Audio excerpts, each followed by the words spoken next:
కాదమ్మా బాల్ ఆట ఆడుకుంటే ఒరే పిచ్చాడా బాల్ ఇరా అంటున్నాడు. మాట తీరు బాగుండాలా?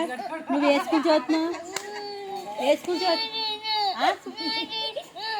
మీ ఓడి సైలెంట్ ఇప్పుడు తప్పకి ఏ స్కూల్ చదువుతున్నావు నువ్వు? నారాయణ చదువుతున్నావా? మరి బూచిట్లా పొద్దున్న నేను ఆడికించాను బొక్కాలు అంటున్నావు, నీ అమ్మ అంటున్నావు, ఆడికి నీ అమ్మ అంటున్నావు. ఆడికి అయిపోయింది పెళ్ళి, ఆడికి అయిపోయింది పెళ్ళి, నీకు అయ్యింది కదా పెళ్ళి.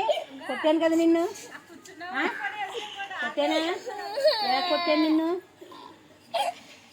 కొట్టకూడదు కదా. నేను చూడలేదు ఎలా కొట్టా, ఎవరిని కొట్టాలి ఎవరిని కొట్టకూడదు అని చెప్పాను కదా నీకు. నేను చూడలేదే ఎలా కొట్టానే చూడలేదు. కొట్టి ఎలా కొడతాను, ఎలా కొడతాను, ఎలా కొడతాను కానీ చెయ్యి తరగదు చేసావా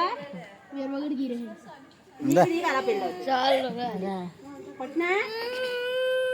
పొద్దున్న వచ్చి స్నానం చేసావా చేయలేదా? స్నానం చేయలేదా? స్నానం చేయలేదా? ఇంట్లోని ఇంత కారం డబ్బా ఉంది, కారం డబ్బా పట్టుకుంటారా?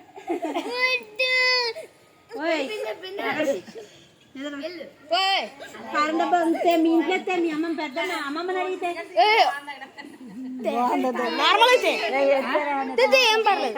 స్నానం చేస్తే మరి ఏంటి ఎలాగున్నావు? అవతారం ఏంటి ఎలాగుంది?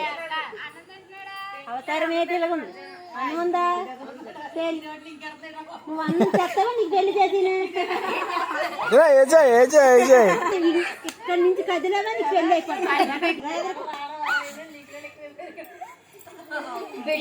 ప్యాన్ బజ్ అయిపోతుంది ఒక్కొక్కలకి ఉంటుంది, మాకు కూడా ఉంటుంది. సీతానగరం వెళ్ళావు, ఎక్కడికి వెళ్ళావు? ఎక్కడికి వెళ్ళావు? అన్నం తింటేనే నువ్వు మీ అమ్మమ్మ ఇంటికి గుమ్మం కాడికి వెళ్తావు, లేకపోతే ఇక్కడే చెట్టుకి కట్టేస్తావు. పెద్ద చెట్టు